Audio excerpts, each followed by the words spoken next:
Kali ini kita akan talk show dengan narasumbernya yaitu Mas Bintarjo dari Praktisi Pertanian, dan juga ada host ibu kita tercinta, Putri Demes Darmesti. Sebelumnya mau memperkenalkan dulu Archipelago Scholar. Kami Archipelago Scholar yang menyelenggarakan kegiatan ini, kami itu bergerak di bidang pendidikan, pemberdayaan, dan penelitian yang berhubungan dengan pengembangan kesehatan. Dan sudah berdiri selama 2 tahun. Saat ini pusatnya di Samarinda, Kalimantan Timur. Terus ada berbagai inisiatif yang kami dukung, di antaranya seperti yang tertera di slide, ada awareness campaign komunitas spinal muscular atrophy, terus juga mendukung berbagai penyelenggaraan workshop kesehatan, seperti peran dokter, terus juga kesehatan seksual, dan lain sebagainya, dan juga memberikan travel grant untuk tim mahasiswa Universitas Airlangga. Ada juga dari universitas lain tentang penelitian, karena kami tadi kan bergeraknya di bidang pendidikan, penelitian, dan pemberdayaan. Nah, ini ada beberapa foto kegiatan kami yang di pojok kiri. Ini kegiatannya workshop, jadi lebih ke pemberdayaan yang kami tekankan di sini dan edukasi tentang kesehatan semuanya. Yang di pojok kiri ini ada workshop kardiologi, kemudian ini pendidikan seksualitas, kemudian ini bersama suster-suster di Yayasan Bakti Luhur. Ini workshop dengan yang diadakan oleh komunitas spinal muscular atrophy. Dan ini ada kegiatan asesmen gizi yang dilakukan di sekolah-sekolah dari Yayasan Karmel, sekolah-sekolahnya Romo Hudi yang ada di Banyuwangi. Itu beberapa kilas kegiatan kami. Nanti kalau pengen tahu lebih dalam tentang Archipelago Scholar, boleh berkunjung di sosial media kami. Nanti di terakhir ada, di Instagram ada, di YouTube ada. Kalau ingin kenal dengan pengurusnya juga, di website juga ada. Nanti akan diberikan alamatnya. Kemudian, bentar. Oke. Sebelum memulai talk show, mungkin mau dikenalin dulu, Demes. Jadi hari ini kita akan dibawa oleh Demes, hostnya yaitu Demes, Putri Demes Darmesti. Dia ini dari alumni FISIP angkatan 2015, mantan ketua KMK Algons tahun 2017, dan saat ini sedang bekerja sebagai jurnalis di CNN Indonesia. Maaf, KMK Algons, ketua KMK Algons tahun 2018. Ya, selamat malam semuanya, kakak-kakak, teman-teman semuanya. Terima kasih Indi sudah memperkenalkan segala macam Archipelago Scholar dengan segala kegiatannya dan memperkenalkan saya sendiri juga. Karena ini banyak juga, mungkin semuanya ya, kalau aku lihat ya, semua dari kita ini adalah alumni KMK Algons, jadi ini sedikit reuni, tapi tidak lengkap rasanya kalau kita itu reunian, tapi nggak ada hal yang bisa kita bahas, itu nggak ada faedahnya gitu, cuman ngomong-ngomong nanti ujung-ujungnya gosip gitu kan. Nah jadi sembari kita reunian, supaya semakin terasa reuniannya, saya izin pakai baju KMK Algons. Ini keluaran tahun berapa ya, India? Aku lupa deh. Tahun 2000 berapa ya itu? 17 apa ya? Iya, 17. 2017 oh, ya? Iya, Ya, sebelumnya. 2016 deh kayaknya. 2016, 2016. 2016. Lupa inget ya. Iya, lupa inget. Soalnya udah lumayan ya, sekarang 2020 itu nggak terasa gitu. Di tahun 2018, puji Tuhan jadi ketua KMK gitu, dan turut merasakan gimana dinamika di KMK gitu, bertemu dengan teman-teman, bekerja sama gitu. Dan juga yang menarik kita di KMK itu, kita nggak hanya kenal satu angkatan kita atau adik-adik kita yang masih aktif, tapi juga kita menjalin hubungan dengan semua alumni gitu ya, semua teman-teman yang hari ini hadir di sini gitu. Jadi kurang lebih ini wajah-wajahnya, ini sayangnya pada nampilin wajah ya teman-teman ini. Jadi Pada malu-malu. Boleh ditampilkan wajahnya sekalian reuni. Oh iya, ada kelupaan, maaf. Teman-teman, dalam diskusi ini kita mau merecord, jadi akan direkam dari awal sampai akhir. Mungkin buat para peserta di sini yang keberatan untuk record, boleh japri ke saya lewat WA. Oke, bisa dijapri ke saya lewat WA. Kalau keberatan untuk di-record ini videonya, di-record ini diskusinya. Sudah, boleh dilanjutkan, Den. terima kasih. Ya, sembari sebelum kita masuk ya ke tema utama hari ini gitu kan, keluarga, kemudian kita juga nanti akan membahas dari banyak hal gitu, dari sisi keseimbangan ekologis dan juga dari sisi ketahanan pangan kalau kita melihat secara nasional gitu, secara makronya gitu ya. Dan karena kita juga KMK Algons, tidak lupa kita juga membicarakan apa sih hal yang kita bahas hari ini kaitannya dengan ajaran gereja, dengan apa yang dikehendaki Tuhan untuk kita sebagai manusia gitu. Ternyata kebun keluarga ini bisa mengarah ke sana. Nah, ini akan kita bahas bersama dengan orang yang langsung ahlinya gitu ya. Ahlinya setiap hari menggeluti bidang ini, dan bahkan nggak hanya kebun keluarga gitu. Sudah melalang buana kemana-mana, sudah ke tingkat nggak hanya regional tapi juga tingkat nasional gitu, kerjasamanya udah dari berbagai sektor gitu, nggak hanya pertanian aja. Nah ini saya perkenalkan ada Mas Bintarjo. Mas Bin masih di mute? Oke, belum masuk nih suaranya Mas Bin. Ya, Mas Bin ini direktur klinik pertanian gitu. Jadi sesuai namanya klinik pertanian ini memberikan apa ya, konsultasi gitu untuk semua pihak, semua sektor, baik itu pemerintah, kemudian para petani yang juga praktisi yang memberi kita makan sehari-hari gitu ya, yang selama ini memenuhi kebutuhan pangan kita. Nah, ini konsultasinya ini bisa langsung ke Mas Bintarjo. Nah, karena kalau saya kan ceritanya jadi terbatas ya, jadi kita bisa minta langsung Din ini untuk menceritakan bagaimana apa yang dijalani gitu. Dan tidak lupa Mas Bin ini juga bagian dari kita, bagian dari KMK Algons, dari angkatan berapa ya? Kita tanyakan langsung aja. Dari Fakultas Ekonomi Mas Bin ini. Masih belum bisa masuk ya suaranya Mas Bin?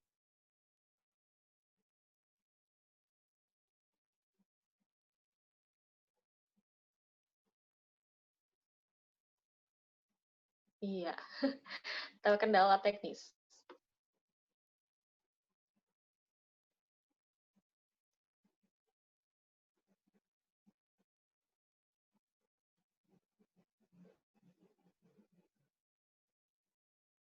Oke, kalau kira-kira sambil menunggu Mas Bin masih mencari cara supaya bisa langsung kenalan dengan kita, menyapa kita. Ini tadi kita sudah mengisi sejumlah pertanyaan kuis ya. Oh, oke, sudah bisa mendengar Mas Bin? Halo, ya. Halo Mbak Demes. Oke, boleh disapa dulu teman-teman yang sudah hadir di sini sambil perkenalan, Mas. Oke, selamat malam teman-teman semua, saudara-saudaraku di KMK Gonzaga.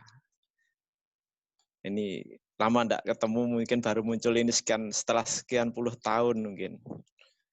Ya, mohon maaf baru bisa bergabung malam ini bersama teman-teman semua. Mas Oke. Bin, boleh cerita ini angkatan berapa di KMK Algons, dari fakultas apa ya? Saya di UNER masuk tahun 91, Fakultas Ekonomi, lulus tahun 95, kemudian ya udah itu kemudian melanjutkan sekolah itu tahun berapa ya, 2000 berapa sekian itu untuk Fakultas Tekniknya. Setelah itu sekolahnya non formal, jadi saya ikut di inkubatornya Pasar Sarjana Brawijaya sekian tahun, itu mungkin pendidikan kampusnya, kalau pendidikan di luar kampusnya, apa ya, ya banyak sih, cuman yang fokus semua di dunia pertanian. Terkait profesi, setelah lulus, mungkin bergabung dengan beberapa bank, menjadi posisi terakhir di komite kredit. Setelah itu, total terjun di dunia pertanian. Mulai full melepas bank tahun 2010. Oke, Kalau saya, dari perekonomian, dari kerja di bank, kemudian agak jauh ya ini banting setirnya langsung ke pertanian. Ini boleh cerita Mas, sambil ini ada ya, foto-foto. Ini saya lihat ada jadi klinik pertanian ya kegiatannya Mas Bini. Jadi gini, memang pertanian tuh saya suka dari kecil sampai ke sekolah pun saya seneng, hingga persiapan untuk keluar dari bank itu saya perlu waktu 5 tahun menyiapkan bukan diri saya sebenarnya tapi keluarga. Jadi orang tua saya pedagang, jadi apapun dia ingin anaknya tuh punya keplek. Keplek itu apa ya? Pegawai. Jadi itu. Jadi yang paling terpukul sebenarnya orang ibu. Ibu ingin anaknya jadi pegawai, orang kantoran, itu aja. Jadi saya perlu waktu panjang untuk menyiapkan diri semuanya. Setelah 5 tahun itu saya persiapan resign. Sebelumnya pun kita sudah mencoba untuk bekerja sama dengan dunia pertanian, khususnya mitra dari Sangyangsi sama PT Pertani lewat pengembangan pengembangan bibit kedelai. Itu saya di sana masuk membangun yang namanya agrofinance sama agro accounting bagi petani-petani penangkar dan mitra dari kami. Jadi istilahnya kami memberi fasilitas saprodi, bibit, pupuk, obat, dan olah garap sedikit. Kemudian kami menyalurkan dana dari beberapa bank. Jadi kami menjadi mitra bank dengan pola channeling maupun executing. Ya, itu semua bank pemerintah. Kami berjalan di Jawa Timur dengan luasan sekitar 125 hektar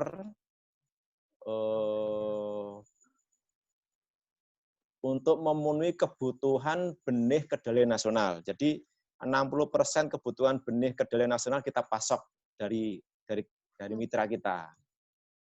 Itu awalnya. Jadi awalnya sudah membangun agrofinance langsung menjadi sebuah ilmu terapan. Itu awalnya.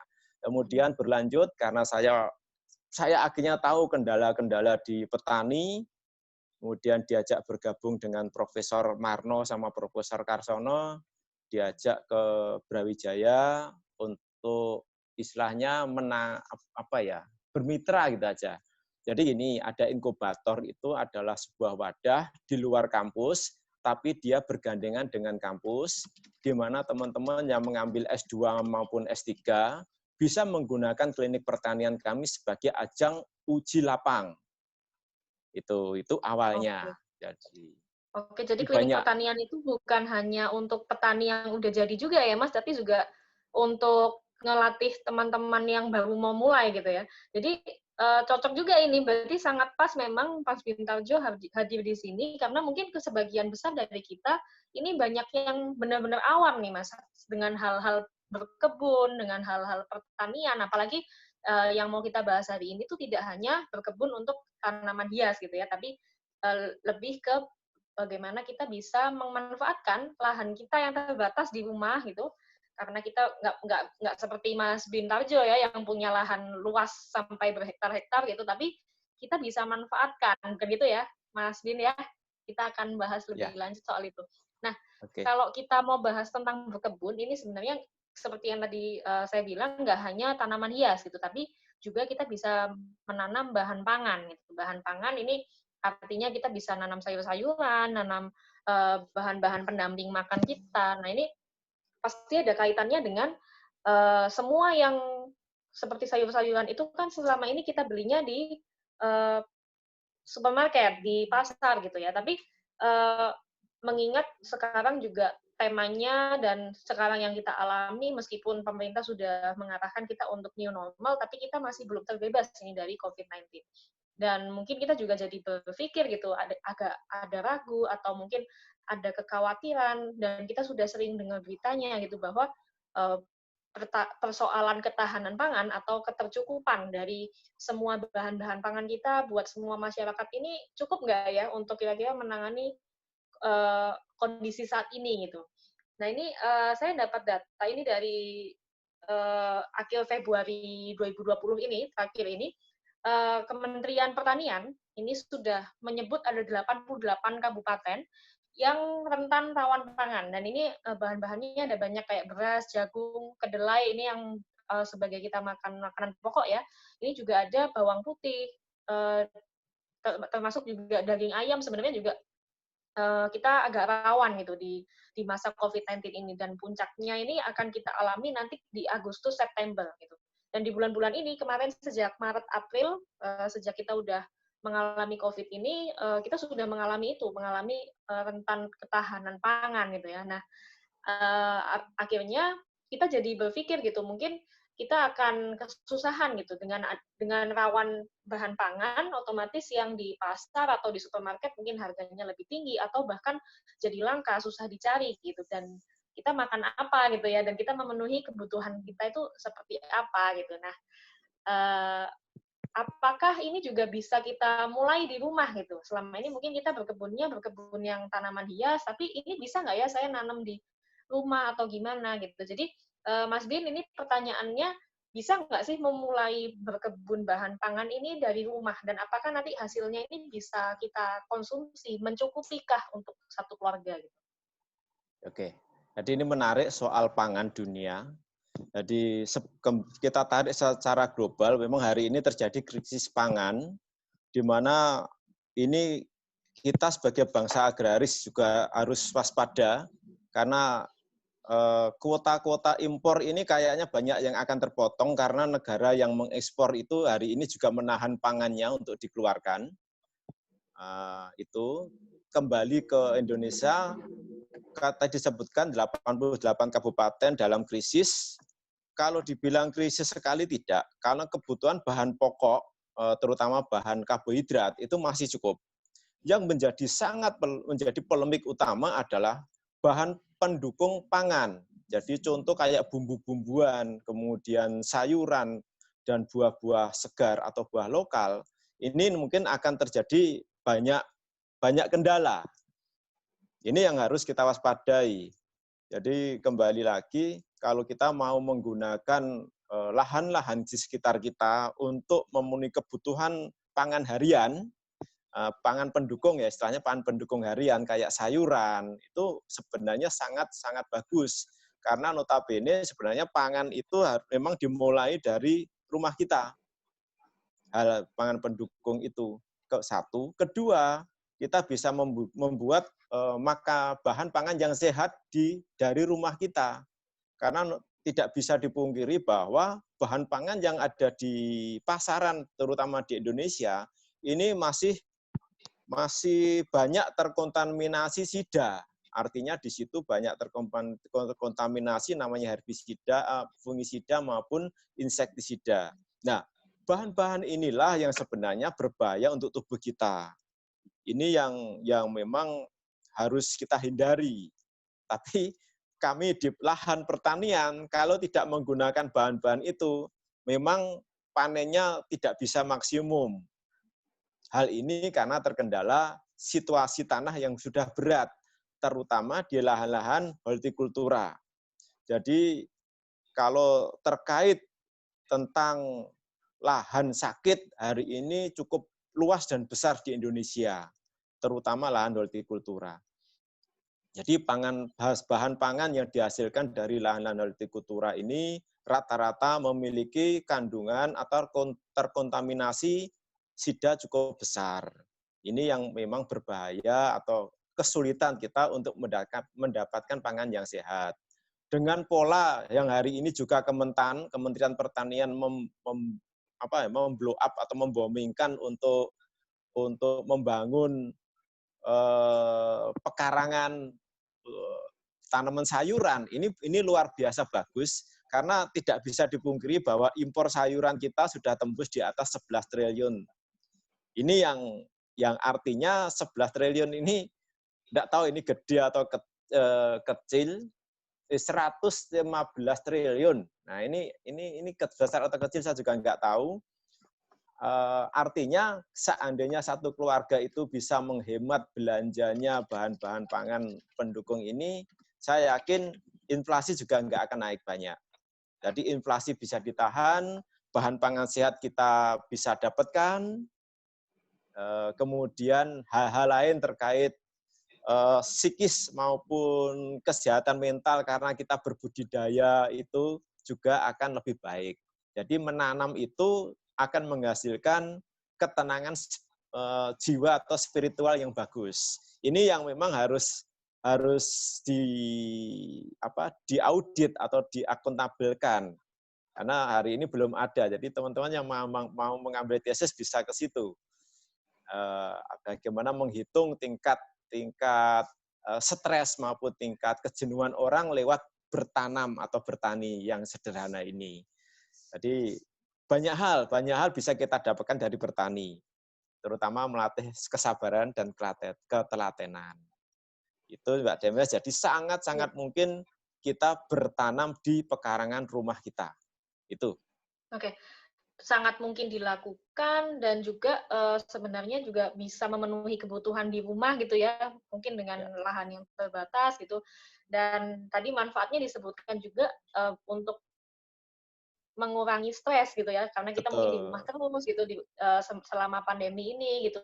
Mungkin kita Juni akan new normal, tapi tidak ada salahnya gitu ya memulai sekarang gitu ya Mas. Cuman pertanyaannya, kalau Mas Bin punya lahan yang luas gitu ya, bisa nanam apa aja gitu.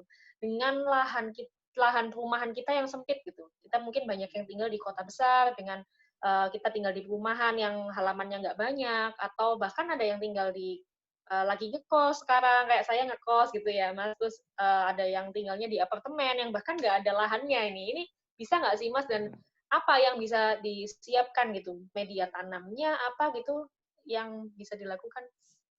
Oke, jadi ini menarik sekali. Sudah menjadi kayak habit untuk teman-teman di perkotaan sebenarnya, dan kalau kita browsing itu luar biasa banyak pola-pola yang bisa diadopsi. Jadi kalau kita tinggal di perumahan, pasti lahan kita paling sekitar 100 sampai 300 meter kan luas rumah. Nah, di situ mungkin kita masih mampulah membuat kayak tanaman dengan media polybag, kemudian hidroponik dan sejenisnya.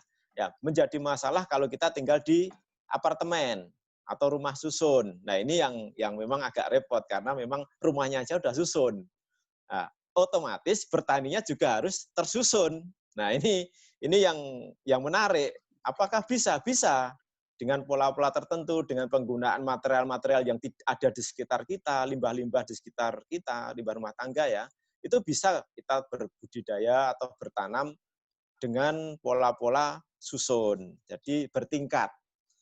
Nah, itu cara penanamannya. Dan jenis-jenis tanaman yang kita tanam sebisa mungkin yang mudah-mudah aja, artinya yang mudah tumbuh, mudah hidup, mudah dipanen. Nah, ini penting. Untuk seorang pemula ini penting. Kenapa? Jangan sampai dia bertanam maunya itu seneng, bisa menghemat, bisa meringankan beban ekonomi, malah menjadi stres. Jangan sampai. Jadi kita harus memberi opsi kepada para pemula itu yang paling simpel. Kuncinya di sana untuk seorang praktisi. Oke. Mas, itu tadi disebutkan berarti kita harus milih tanaman-tanaman yang gampang itu kan, kita mulai dari memilih dulu ya, tadi udah disebutin meskipun kita lahannya terbatas, kita bisa nanamnya secara vertikal gitu ya Mas. Mungkin berarti di tembok itu bisa ya Mas dikasih apa tuh tadi botol aqua gitu ya, nyebutnya botol air mineral gitu ya. Iya. Botol air mineral digantung-gantung gitu ya. Mungkin Indi punya gambarnya nggak, Indi? Kayaknya ada ya. Iya, nanti kita bisa sambil tampilin ya, supaya punya bayangan sambil bersama jalan, gitu. sambil jalan.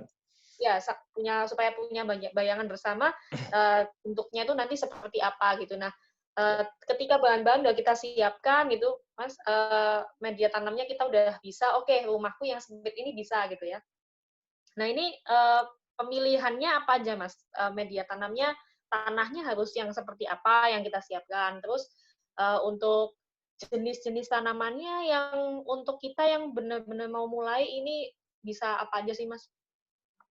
Ya, yang paling mudah aja. Artinya yang nomor satu jelas Mbak, yang mudah dan kita pasti suka itu cakangkung kan. Cakangkung itu kan di restoran manapun ada dan kita mungkin tidak bosen. Ya, kita tanam kangkung lah. Kangkung dari biji maupun dari stek bisa semua. Nah, dari kangkung, kemudian kita bisa ke bayam, kemudian bisa ke sawi. Jadi ketiga tanaman ini mungkin yang saya rekomendasikan untuk kita memulai. Karena satu, waktunya pendek, kita juga sudah familiar dengan jenis ini, mudah perawatannya. Mungkin itu, Mbak Indi. Nah, ini ada contoh-contoh gambar nih. Ini model polybag sebelah kiri, yang kanan ini model hidroponik yang kiri, yang kanan ini polybag dari apa ini? Dari bungkus minyak goreng ini. Yang ibu-ibu itu kalau tidak salah. Jadi ini dia limbah rumah tangganya disulap untuk media tanam ini. Darunya disusun. Disusun ke atas gitu ya Mas, Ya, dalam bentuk disusun vertikal bertingkat. ya? Ya, Iya. kayak kandang ayam itu disusun. Itu bagus itu. Jadi nanti kalau yang pertama bisa ditanam itu sayur-sayuran hijau tadi ya Mas, ada Ya, kangkung, betul. bayam gitu ya, sawi. Terus nanti Sawi. kalau mau naik tingkat Mas, ini nanam apa lagi? Mungkin cabai, bawang itu udah masuk tingkat susah ya Mas? Menarik. Enggak, menarik karena tanaman-tanaman itu kuat. Cabai itu kuat. Dia bisa sampai setahun umurnya kalau dia cabai rawit. Nah, tinggal melihara media tanamnya aja agar dia mampu untuk mensuplai kebutuhan dari nutrisi tanaman itu. Bawang merah juga, bawang merah itu paling 2 bulan udah panen. Nah, yang penting cara budidayanya kita paham. Nah, ini sudah ke grade yang di atasnya. Dan kedua jenis varietas yang disampaikan Mbak Demes tadi adalah jenis tanaman atau komoditi penyumbang inflasi terbesar di Indonesia. Hari ini harga bawang merah sudah tembus 50.000. Ini luar biasa. Kalau kita punya tanaman sekilo gitu aja kan udah lumayan. Ini, itu Mbak Indi. Iya, baik Mas. Itu menarik sekali ya. Ini sepertinya mungkin ada bapak-bapak rumah tangga gitu ya, banyak kakak-kakak kita yang udah mulai berumah tangga dan berpikir, oh iya ya lumayan juga kalau kita bisa menanam sendiri di rumah dan kita menyediakan sendiri di rumah karena harganya juga cukup fluktuatif ya, sampai sekarang cabai rawit terus bawang itu sekarang di pasar naik turun juga gitu ya Mas. Nah ini untuk Ya. selanjutnya tadi Mas Bin bilang gampang gitu ya, gampang menanamnya. Nah ini kan Mas Bin yang menanam gitu kan, yang udah pengalaman. Nah ini kita yang pemula ini nanti ke depan akan bisa nggak ya mengalami kendala-kendala gitu, misalnya nggak tumbuh kah, atau dimakan hama, kan kemungkinan besar juga ada ya pasti di perumahan gitu ya, mungkin ada tikus, ada mungkin semut yang memakan bibit-bibitnya gitu. Tips-tipsnya apa Mas untuk menghadapi kendala-kendala ini? Jadi bertani itu kan kita merawat sesuatu. Jadi kalau tanaman itu tiap hari kita samperin, kita ajak diskusi atau ajak pertemuan, kita akan tahu apa yang diinginkan tanaman itu walaupun kita awam. Contoh, loh tanamanku bawang lombok ini kok layu, kok daunnya tidur semua. Kita lihatlah tanahnya, basah atau kering. Oh ternyata tanahnya kering. Ya kita isi air, kita siram. Ya, tanaman itu akan memberi respon kepada kita juga apa yang dia inginkan. Karena dia tidak bisa bicara, dia merespon dengan fisiknya. Jadi kalau cabai itu layu, yang pertama kita lihat pasti adalah media tanamnya. Biasanya kekurangan air. Nah, kita siramlah pagi. Saya yakin agak-agak siang dia sudah mulai berdiri lagi, melebar lagi daunnya. Jadi respon dari tanaman itu juga cepat. Nah, inilah akan terjadi komunikasi antara kita dengan tanaman. Nah, bahasa-bahasa seperti ini yang nantinya membuat kita manusia ini lebih peka juga terhadap makhluk hidup yang lain. Toleransi kita juga akan lebih tinggi. Jangankan kepada tanaman dan hewan, ke manusia pun nanti akan sama. Jadi ini, belajarnya dengan tanaman. Karena tanaman tidak bisa bersuara, tidak bisa ngomong. Kita yang harus paham. Ini ilmunya. Nah, jadi terhadap kendala tadi sebenarnya simple kok. Tidak ada kendala yang sangat berarti, tidak. Asal kita tahu kebutuhan dari tanaman itu. Ya, klinik pertanian disitulah fungsi dan perannya. Apa yang diinginkan dari tanaman. Jadi banyak dari petani kita memberi foto dari tanamannya. Kita langsung tahu di situ tanaman ini kekurangan apa. Nah, tergantung mereka mau beli di toko atau kita bikinkan, itu bisa.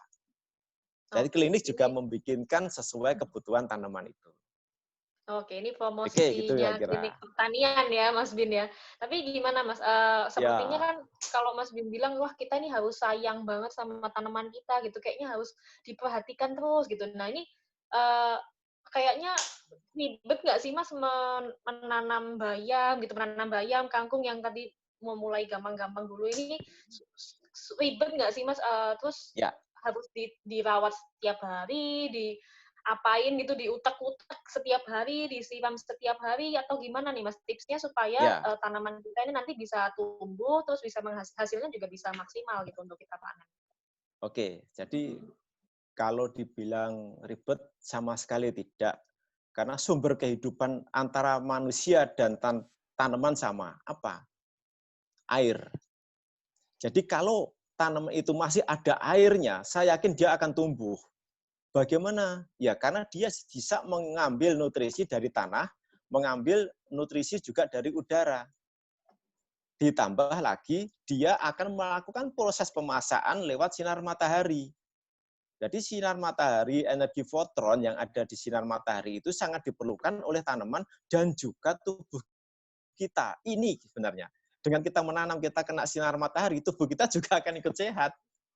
Ini yang manajemen ini mungkin yang harus kita pelajari dan kita ikuti, kita jalanilah. Mungkin itu, Mbak. Iya. Oke, Mas, ini ada pertanyaan sedikit gitu. Kalau tadi kan pokoknya disiram, pokoknya air gitu kita perhatiin. Ada nggak sih, Mas, jenis-jenis tanaman yang kalau terlalu kita urusin tuh malah dia nggak mau tumbuh gitu, Mas? Ya, mungkin juga. Sangat mungkin. Jadi posisinya gimana nih Mas, supaya mungkin kita ada yang di tengah kesibukan kita, kan ada urusan yang lain gitu ya, yang udah berumah tangga atau mungkin kita yang kerja gitu. Ngurusnya harus pokoknya setiap hari gitu ya Mas menyiramnya ya. Itu aja udah. Tidak.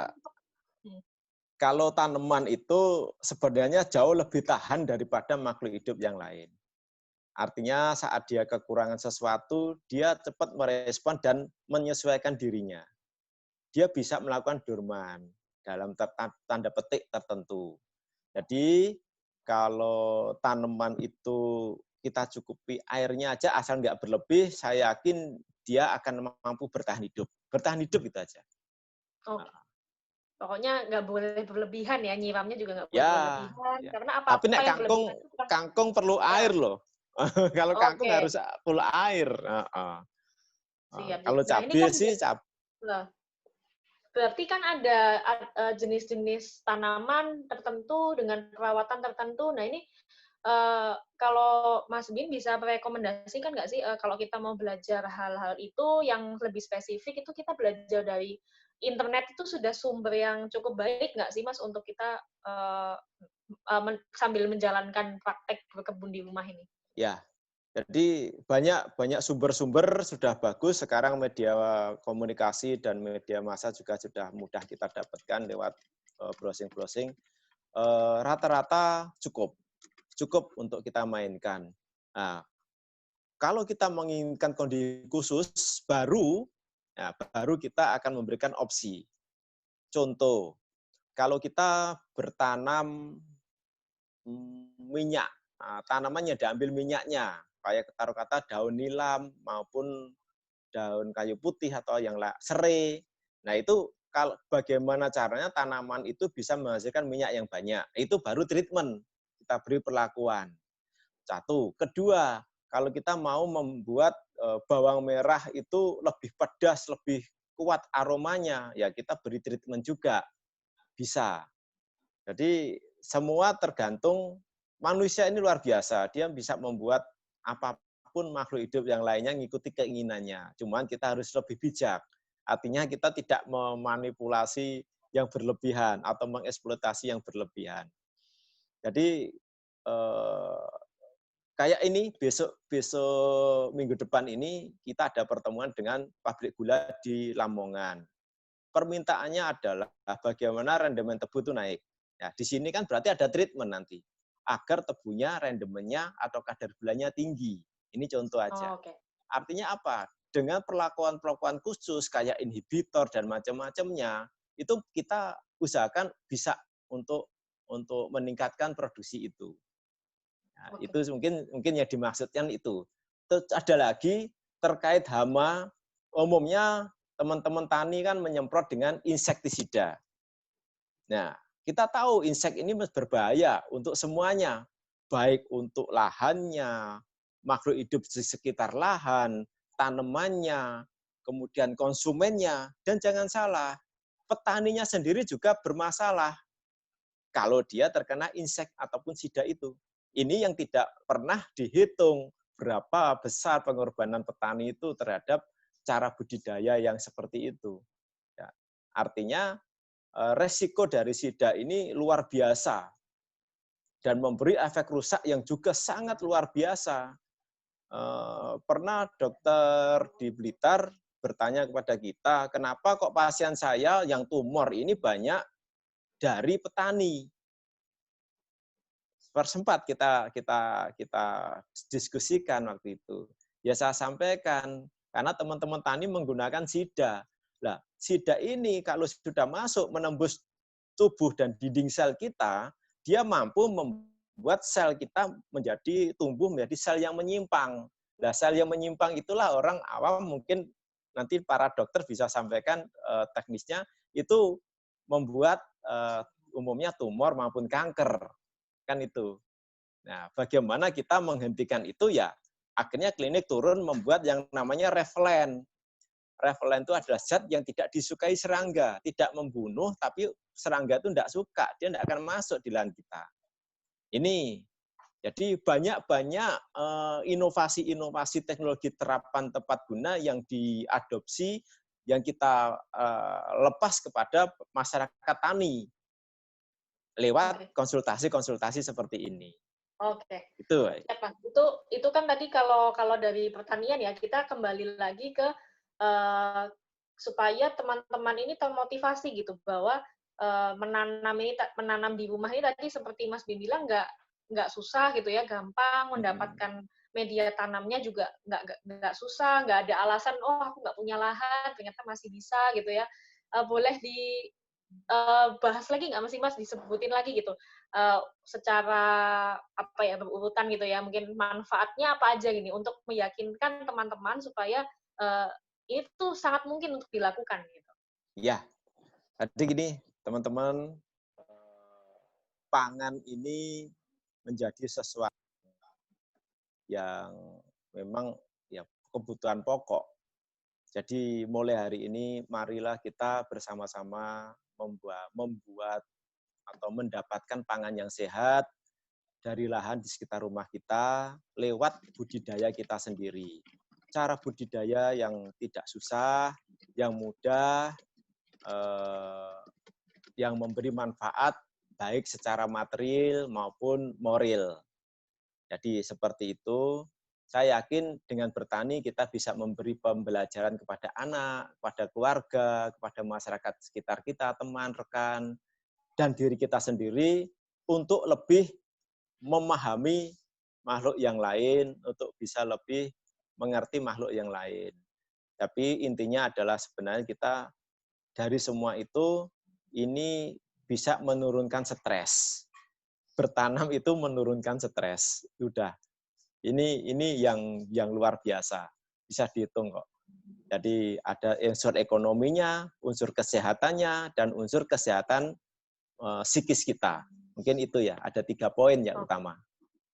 Iya, siap Mas. Nah ini terkait dengan tadi sebenarnya dari tadi sudah disebutin gitu ya sama Mas Bin bahwa pertanian kita mungkin lebih banyak menggunakan insektisida, kemudian dengan kondisi tanah kita yang tercemar, terus hasil panennya juga tercemar, yang kita makan mungkin kita udah nggak tahu nih asalnya dari mana. Dengan kita melakukan berkebun di rumah sendiri, kita juga jadi bisa tahu gitu ya Mas, asalnya dari tanah kita sendiri, itu dari hasil yang kita rawat sendiri. Mungkin ini kita jadi tahu ini sumber makanan kita ini sehat, gitu, perawatannya sehat, nggak pakai bahan kimia gitu ya Mas. Kemudian juga kita olah sendiri, kita makan sendiri gitu ya. Tujuannya nanti akan ke sana gitu ya Mas ya. Ya, Oke.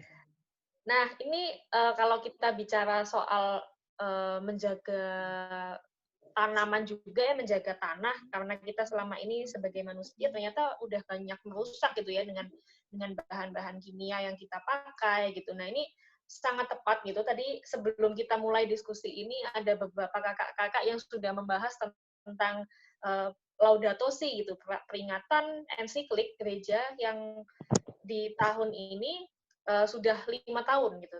Karena sudah Laudato Si ini tentang ensiklik gereja yang membahas tentang cinta lingkungan, bagaimana kita sebagai manusia diajak kembali untuk bisa bersahabat gitu ya, hidup berdampingan, kemudian merawat semua makhluk hidup di sekitar kita, baik hewan ataupun tumbuhan. Ini Pekan Laudato Si ini sudah mulai sejak 16 Mei kemarin dan masih berjalan. Tadi ada beberapa kakak-kakak yang mau ikut gitu ya.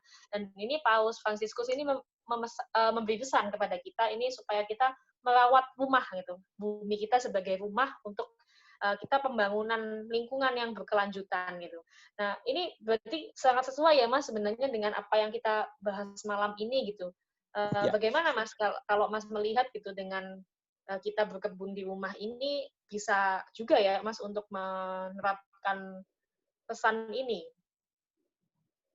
Betul sekali. Jadi gereja dengan nafas yang luar biasa di dalam dunia kehidupan ini sudah memberi kita istilahnya tanda bahwa kita umat Kristen harus juga merawat alam.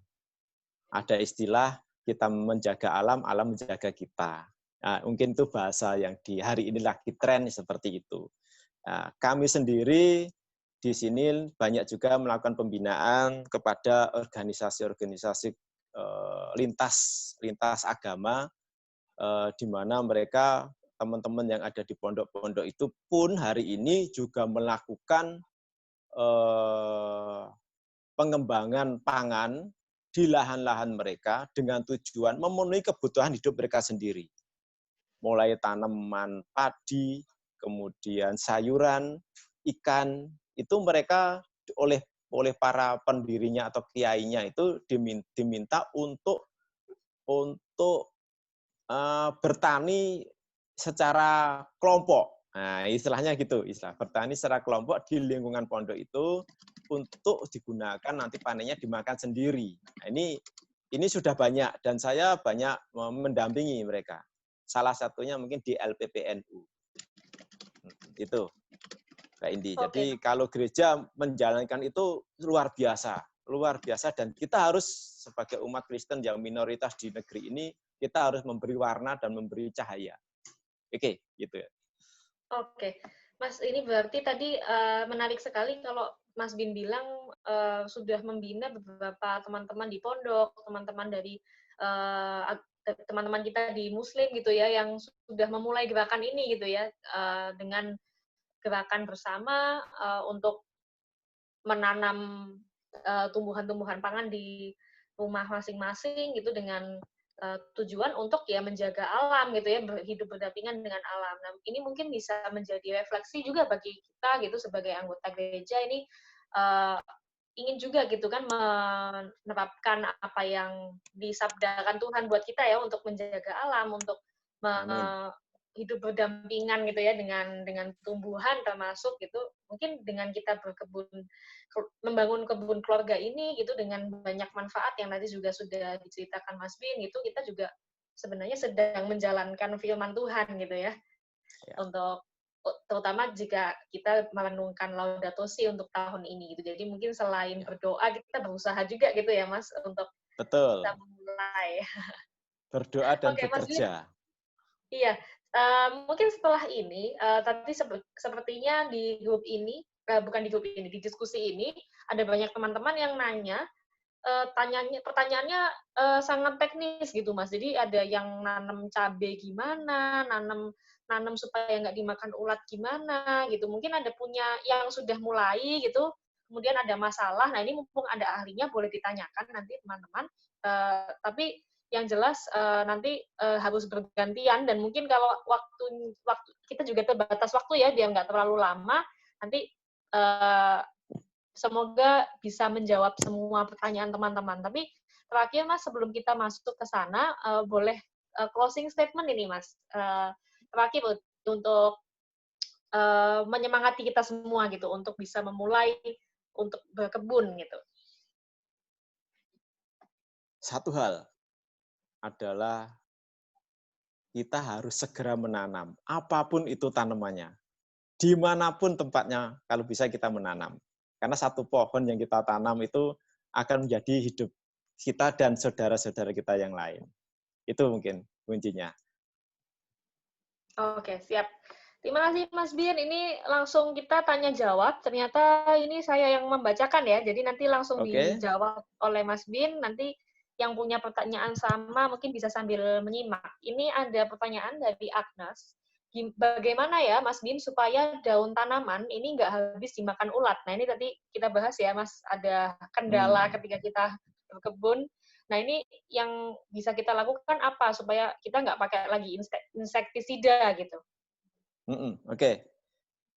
Apapun tanamannya itu yang dimakan, kita antara jumlah tanaman dan ulat, ini juga harus kita lihat. Sekarang kalau ulatnya sedikit, ya diambil aja ulatnya selesai. Tapi kalau ulatnya banyak, ya kita kalau bisa diambil ya diambil, kalau tidak bisa ya kita harus singkirkan. Jadi yang menarik adalah ini tidak jelas tanaman ini seberapa banyak, seberapa luas jenis tanamannya apa. Kalau mudah dan bisa diambil, sebaiknya diambil, dihilangkan. Tapi kalau jumlah yang besar, luasan yang banyak, ada ini kan pilihan. Apakah kita ingin mempertahankan tanaman itu untuk bisa produksi sampai panen, atau kita mempertahankan tanaman itu untuk menjaga tidak terpakainya insek. Nah ini. Jadi kalau sudah terkena, memang biasanya yang dilakukan adalah pemberian insektisida. Tapi pemberian insektisida saja ini tidak menyelesaikan masalah. Karena insek itu muncul, dihadirkan, dia langsung memberi efek mematikan. Setelah itu, begitu datang lagi ulatnya atau kupu-kupunya, kita sudah selesai, kita tidak usah ngapa-ngapain lagi. Nah, disitulah fungsi dari repelen. Repelen itu adalah zat yang tidak disukai serangga. Bentuknya macam-macam. Nah, disinilah perlakuan yang menarik. Setelah kita insek sekali, kita langsung selanjutnya diberikan pelapis atau repelen ini tujuannya adalah agar kupu maupun serangga itu tidak mau hinggap lagi di tanaman ataupun lahan kita. Mungkin itu opsi ya, jawaban dari saya yang sederhana ini. Mudah-mudahan bisa menjawab pertanyaannya tadi. Oke, jadi harus kalau memang udah terlalu banyak ulatnya harus pakai cara tertentu tadi itu ya Mas ya, nggak bisa cuman diambilin doang ya. Oke, semoga bisa menjawab ya Mbak Agnes. Ini selanjutnya ada dari Mas Benny, ini spesifik nanyain lombok. Ternyata Mas Benny sudah menanam lombok ini. Kalau kena hujan katanya layu, terus ada putih-putih di daun dan buahnya. Ini gimana nih Mas? Bentar, tak ngopi dulu. Oke, siap. Enak banget, Mas. Oke, jadi kalau tanaman lombok layu, kita harus tahu penyebabnya. Apakah dari tanahnya yang bermasalah, ataukah dari jamur yang menyerang tanaman lombok kita. Ini yang penting. Karena kedua ini penanganannya agak sedikit berbeda, tapi efek kerusakannya sama. Permasalahan semua di akar. Nah, kembali ke ada putih-putih di daun, biasanya orang bilang cabuk atau kutu apalah namanya.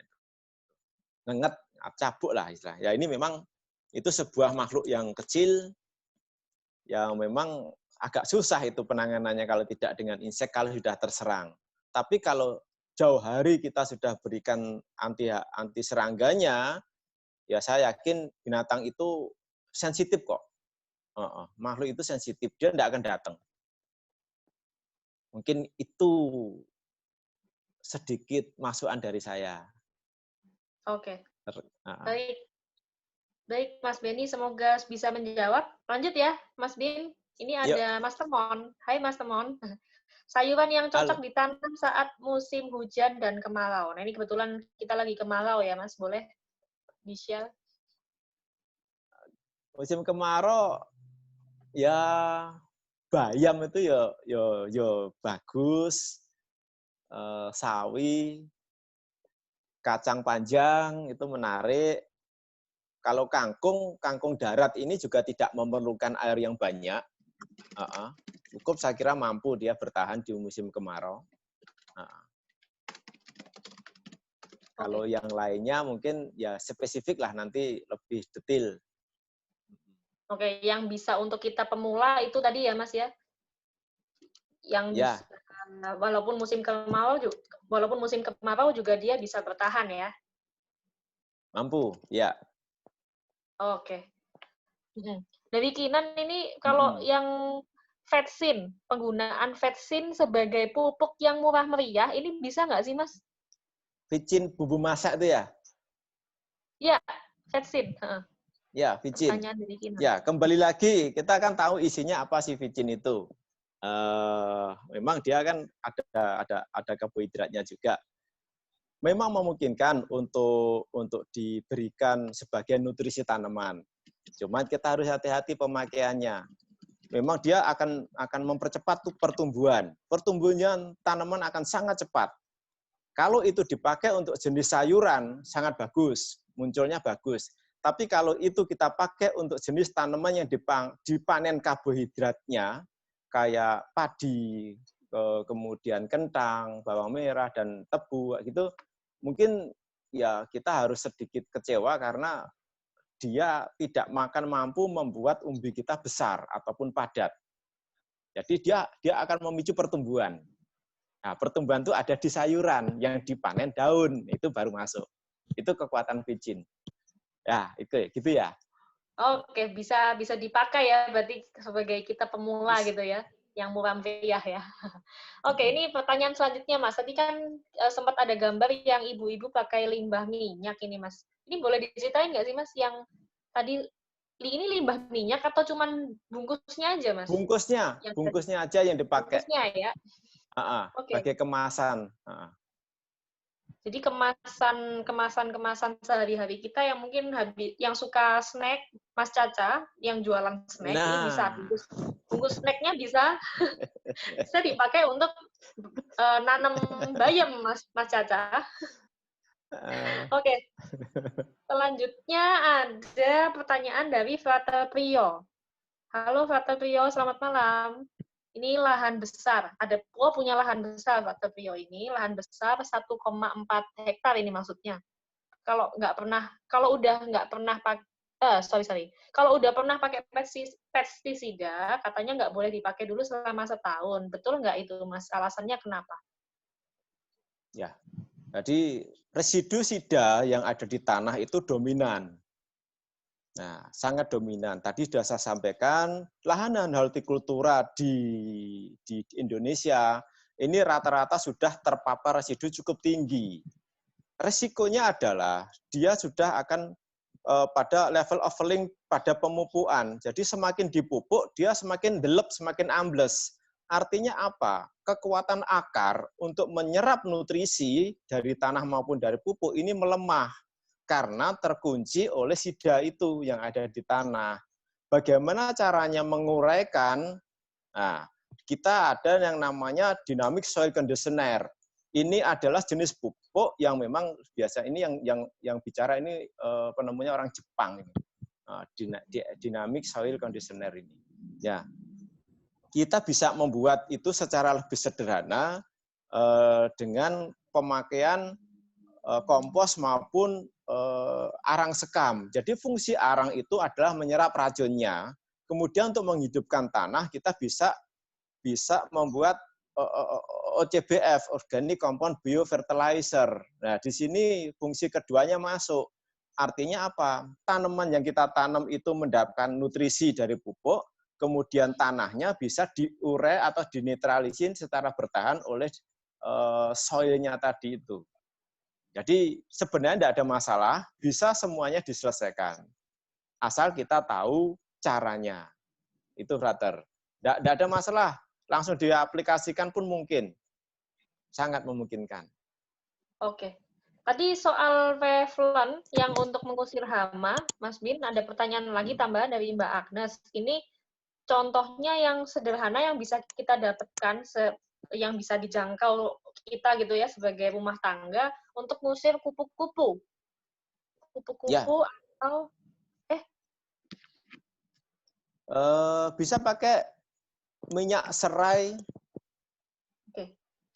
ataupun autan, tapi hati-hati, autan itu saya tidak merekomendasikan, tapi teman-teman banyak yang pakai juga. Tapi yang paling bagus adalah jenis minyak serai yang kita tambahkan pada kelat. Nah, kelatnya ini mungkin yang susah didapat. Artinya apa? Kekuatan dari minyak atsiri ini akan lebih kuat sekian kali lipat dengan pemakaian kelat yang tepat. Nah, artinya terjadi efisiensi dan efektivitas. Ini. Tapi kalau tidak ada ya sudah aplikasikan aja minyak tadi itu sudah semprotnya gitu aja. Oke. Oke, jadi yang bahan-bahan yang gampang digunakan ya. Ya. Bahan yang gampang didapatkan gitu. Nah, ini ada pertanyaan dari Mas Iwan. Oh, Mas Iwan juga gabung di sini. Halo Mas Iwan. Gerakan bertani. Oke, ini yang dari tadi kita bahas kan mungkin yang di rumah sendiri gitu ya. Bagaimana kalau kita mau menjadikan ini sebagai gerakan ekonomis gitu. Jadi kita akan jual hasilnya gitu. Mungkin kalau dengan kita penanam sendiri kan hasilnya nggak begitu banyak. Tapi kalau kita berkelompok sama-sama gitu, dengan satu organisasi, mungkin ini wilayahnya Mas Iwan mungkin mau menanam bayam bersama gitu, mau panen, mau dijual. Nah, ini gimana caranya, Mas? Gitu. Ya. Jadi hari ini mulai banyak apa ya istilahnya? Grup jualan online tuh, Mbak Demes apa ya? Grup-grup kayak gitu, WA grup atau WA yang memasarkan produk-produk pertanian kayak melijo tapi terkoordinir kayak gitu. Ini memang diperlukan pasokan bahan yang stabil. Artinya apa? Bahan ataupun panenan itu harus sudah terpantau sejak awal untuk bisa kita jualan. Baik itu nanti dijual secara online maupun konvensional. Tapi harus ada pasokan dulu. Ini.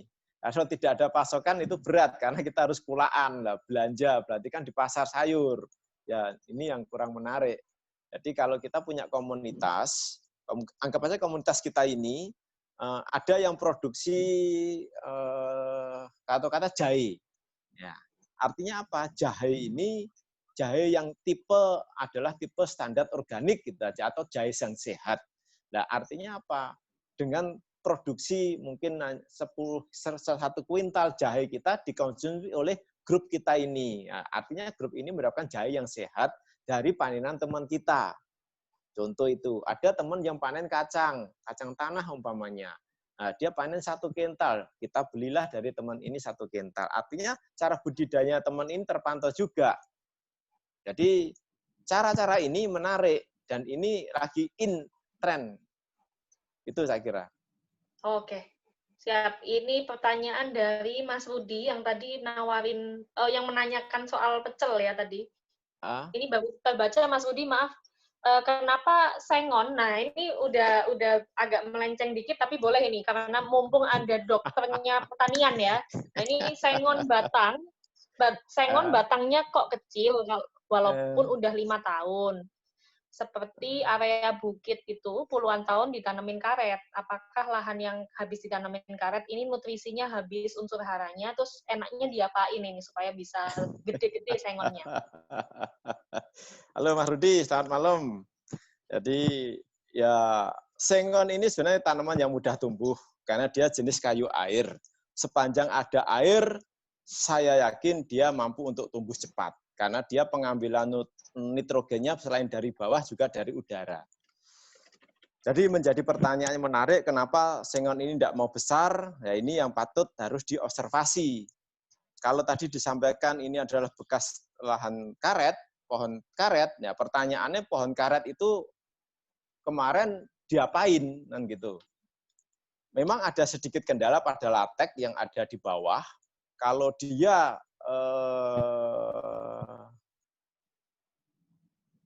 latek ini bisa tumbuh memang. Nah, lagi apa ya, ini susah kalau nggak ketemu lahannya.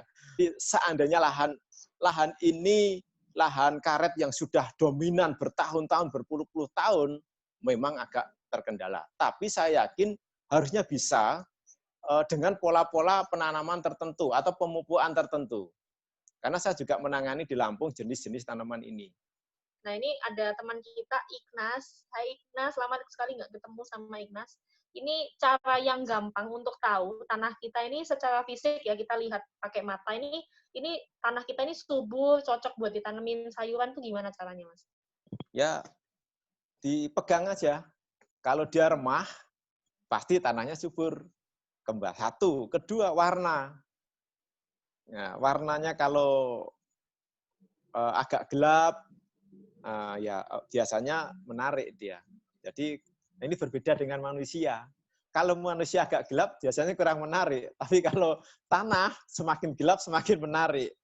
Ini itu. Oke. Jadi pertama warna, kemudian kita pegang menjadi remah, remah ya seperti itu ya. Itu. Gembur Jadi gitu itu ya? gembur, itu tanda-tanda tanah itu memiliki bahan organik yang tinggi. Jangan salah bahwa orang-orang banyak mengecek tanah itu dari pH-nya. pH-nya rendah, pH-nya tinggi. pH rendah pasti susah ditanami, pH tinggi pasti mudah ditanami. Ini yang menjadi untuk kami kurang tepat karena barometer pH ini menjadi tanda petik bisa bisa tidak sesuai dengan arahan. Kenapa? Karena yang utama pada tanah itu adalah BO atau bahan organik. Kalau bahan organik yang itu tinggi, otomatis pH akan naik. Tapi belum tentu pH yang tinggi, bahan organiknya juga tinggi. Yang diperlukan tanaman adalah bahan organik yang tinggi. Nah, itu. Oke. Itu Mbak Demes. Ya, oke, siap. Jadi menilai tanahnya gampang, dapat bibitnya sekarang juga gampang. Kurasa kita cari di toko online aja sekarang ada banyak banget ini Mas sebenarnya bibit-bibit sayuran yang bisa kita dapatkan, terus media tanamnya juga gampang. Jadi serba gampang gitu ya. Jadi pertanyaan dari Ignas tadi sudah merangkum semuanya gitu, semakin kelihatan gitu bahwa sebenarnya kita bisa banget berkebun dari rumah ini gitu ya. Bisa kita mulai besok mungkin ada yang sudah tertarik untuk mulai cari-cari browsing di internet lebih jauhnya seperti apa, dan nanti kalau ada pertanyaan boleh ya Mas kalau menghubungi Mas Bin secara langsung. Siap. WA dulu. Oke. WA Ya, dulu. kok Ya, WA-nya aktif selalu ini ya dokter WA-nya aktif. pertanian ini. Oke. Uh, Sekian mungkin yang bisa kita bahas dalam diskusi malam ini. Intinya sebenarnya diskusi ini juga untuk mengingatkan kepada kita, tadi jangan lupa bahwa berkebun ini sebagai kegiatan yang positif untuk mengisi kegiatan kita di hari-hari akhir sebelum kita memasuki new normal yang sudah digerakkan oleh pemerintah ini. selain itu juga udah banyak manfaatnya dengan berbagai cara yang mudah gitu, mudah kita lakukan, bisa dimulai dari rumah kita sendiri dan memenuhi kebutuhan dari rumah kita sendiri. Sekian yang bisa kita bahas bersama dengan Mas Bin. Kita kembalikan ke Indi. Bentar, ada satu untuk Mbak Demes. Oh, oke, ada satu. Ya, Mbak Demes karena di Jakarta sekarang ada di kos, mungkin bisa menaruh tanaman-tanaman di kamar kos, di mana tanaman itu akan mampu menyerap toksin-toksin yang ada di ruangan kita. Mungkin ini yang mungkin ini sedikit oleh-oleh untuk Mbak Dimas. Nah, menanam tanaman yang menyerap toksin, ya. Nanti jenisnya bisa tak WA kan. Ya. Oke. Terima kasih banyak tipsnya ini bisa berguna juga tipsnya buat teman-teman yang ngekos juga ini. Oke. Kembali ke ini. Kita nggak dikasih. Oke, luar biasa. Terima kasih Mas Bin. Sebelum lanjut ke pengumuman pemenang, ini ada satu pertanyaan nyempil lagi nih dari Mas Oni. Mas, klinik pertanian ada di mana saja ya? Mungkin boleh dijawab dulu Mas Bin. Klinik pertanian ada di mana aja? Kami membangun pertama kali di Ngawi, di Kecamatan Geneng, di Ngawi. Itu pertama kali kita membangun klinik, saya bersama Profesor Karsono. Modal kita gabungan berdua. Kemudian berkembang ke Bojonegoro, waktu itu kita menangani tembakau. Yang terakhir ada setelah itu ada di Batu, Malang, Malang, Batu, desanya Junggo. Waktu itu kita menjadi konsultannya Bank Indonesia Malang. Itu kemudian yang terakhir di Nganjuk, di Rejoso, kita fokus pada tanaman bawang merah. Itu mungkin yang ada satu lagi di Karanganyar, di Kemuning. Mungkin yang dekat di sana. Saya kira itu ya. Oke. Kita masih ada diskusi selanjutnya. Jadi diharap teman-teman yang di sini masih mau join untuk ke diskusi berikutnya. Jadi kita sudah ada beberapa topik yang dibahas kemarin di diskusi-diskusi lalu, mulai dari bulan Maret sampai bulan Mei ini dan masih berjalan. Ada diskusi tentang kesehatan, ini juga bersama dibawakan oleh alumni-alumni KMK juga, ada Dr. Rizky Loviana, ada Dr. Diana Amil, ada Kak Wahyu Dewi, tentang kesehatan. Kemudian kita beralih ke topik hot juga, ke topik ekonomi. Ada kita yang lalu bersama Mas Dito, bersama Mas Ian dan Mas Philip, membahas tentang pengelolaan ekonomi di masa krisis pandemi ini. Nah, yang saat ini kita sedang lakukan adalah diskusi tentang hidup seimbang di masa pandemi. Yang mana yang lalu tanggal 16 Mei kita sudah bersama Mbak Reta dari Psikologi tahun 99 membahas tentang kesehatan mental. Mungkin ada yang ikut di sini. Yang kali ini juga kita membahas tentang pemberdayaan kebun keluarga, usaha meningkatkan keseimbangan ekologis bersama Mas Bin. Nah, yang berikutnya tidak kalah menarik lagi nih, kita akan membahas topik tentang panggilan. Apa panggilanku dalam melawan COVID-19? Nah, kita bersama Suster Yuliana Kristiani Dewi dari Kongregasi SSPS dan Frater Prio. Nah, kebetulan Suster Dewi dan Frater Prio hadir di sini. Selamat malam, Suster, Frater. Suster Dewi dan Frater Prio. Ya, halo malam. Ini pemateri kita di diskusi berikutnya tentang seputar panggilan. Mungkin banyak perubahan-perubahan yang dialami setelah adanya COVID ini dan akhirnya menimbulkan pertanyaan-pertanyaan. Apa yang bisa aku lakukan sekarang? Apa yang bisa kita lakukan sekarang dalam menghadapi COVID-19 ini? Nah, mungkin di diskusi berikutnya bisa terjawab bersama Suster Dewi dan Frater Prio ya, Suster ya, Frater. Teman-teman masih boleh join, ditunggu partisipasinya di diskusi mendatang. Nah, berikutnya mungkin tadi yang sudah saya sebutkan, bisa kalau ingin kenal kami lebih dalam bisa mengunjungi situs-situs sosial media kami di Instagram, website, dan YouTube. diskusi-diskusi lalu sudah up ke YouTube, jadi bisa dilihat apakah wajah-wajahnya ada di situ. Termasuk diskusi yang ini nanti akan di-up di channel YouTube. Dan jangan lupa subscribe, like, and comment. Oke, mungkin itu aja. Terima kasih kakak, mas, mbak, dan teman-teman semua, adik-adik juga, sudah meramaikan diskusi talk show kita malam hari ini.